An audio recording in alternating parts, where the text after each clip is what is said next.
సింహరాశి వారు ఎటువంటి ఫలితాలను ఎదుర్కోబోతున్నారు అంటారు?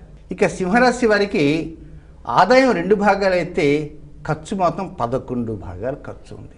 అమ్మో చాలా ఖర్చు అనుకుంటారు.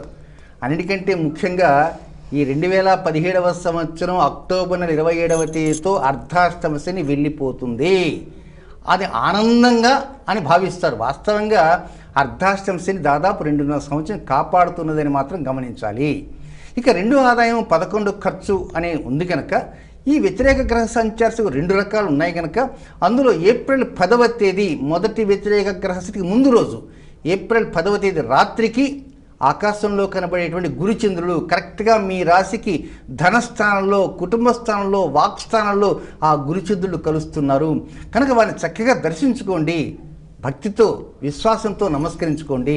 ఇక ఏప్రిల్ 11వ తేదీ నుంచి జూన్ 21వ తేదీ మధ్యకాలంలో మీకు డబ్బు ఎక్కడెక్కడి నుంచి వస్తుంది, ఏ రూపంలో వస్తుంది, ఉద్యోగరీత్యా ఉందా, వ్యాపారరీత్యా ఉందా, ఇతర ఏమైనా కమిషన్ రూపంలో ఉందా, అసలు ఎంత వస్తుంది అనేది ఒకసారి మీకు అవగాహన ఉండాలి.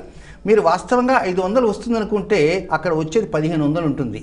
కానీ 1000 రూపాయలు దాటిపోతుంటాయి, పక్క నుంచి వెళ్ళిపోతుంటాయి, వాటి కాళ్ళు వస్తాయి. అవి తెలుసుకోవడానికి మీరు ప్రయత్నం అంటూ చేయాలి ఏప్రిల్ 11 నుంచి జూన్ 21వ తేదీ లోపల.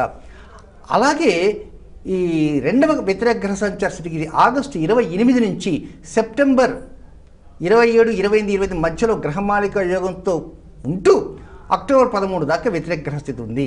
అయితే ఈ సమయంలో వీరు ఏం చేయాలంటే మానసిక శారీరక సంఘర్షణకు లోను కాకూడదు. ఎవరు ఏదన్నా చిన్నపాటి విషయం చెప్పారంటే వెంటనే తల్లడిల్లిపోతారు, ఏదో బీపీ తెచ్చేసుకుంటారు. కనుక ఎవరు ఎలాంటి బాధాకర అంశం చెప్పని, నెత్తి మీద పిడుగుపాటు పడే వార్త చెప్పని ఆనందంగా ఉండడానికి ప్రయత్నం చేయండి తప్ప ఎక్కడ షేక్ కావటానికి మాత్రం మీరు వద్దు. ఏమీ జరగదు, కేవలం వార్తలు వింటారు, విన్నంత మాత్రం మీరు కంగారు పడితే ఎట్లా? కనుక ఏమి కంగారు పడవద్దు. కనుక ఆగస్టు 28 నుంచి అక్టోబర్ 13 మధ్యకాలంలో నిశ్చింతంగా ఉండండి. దానితో పాటు ఇంకొక చిన్న జాగ్రత్త ఉంది.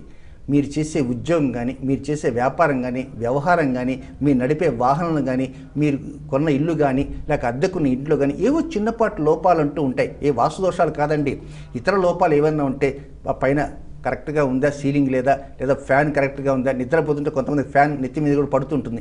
ఇలాంటి కొన్ని జాగ్రత్తలు తీసుకోవడానికి ప్రయత్నం చేయండి ఆగస్టు 28 నుంచి అక్టోబర్ 11 మధ్య భాగంలో.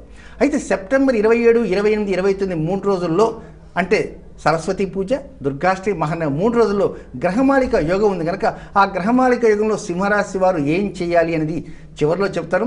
మీరు అవకాశం ఉన్నంత మేరకు ఈ 355 రోజుల్లో ప్రతి ఆదివారము సింహరాశికి అధిపతి రవి కనుక ప్రతి ఆదివారం కూడా జగద్రక్షకుడైనటువంటి సూర్యనారాయణని ప్రార్థించండి. భక్తితో ఆ స్వామికి మీ పాదాలు చెప్పుకోవడానికి ప్రయత్నం చేయండి. ఆదిత్య హృదయాన్ని కూడా పట్టించండి. డి విటమిన్ అత్యధికంగా పొందడానికి కూడా ప్రయత్నం చేయండి. ఈ సింహరాశి జాతకులు. సింహరాశి వారికి హేమలంబ నామ సంవత్సరంలో కొంచెం జాగ్రత్తగా ఉండే విధంగా ఉండాలని సూచనలు ఇచ్చారు కదండి.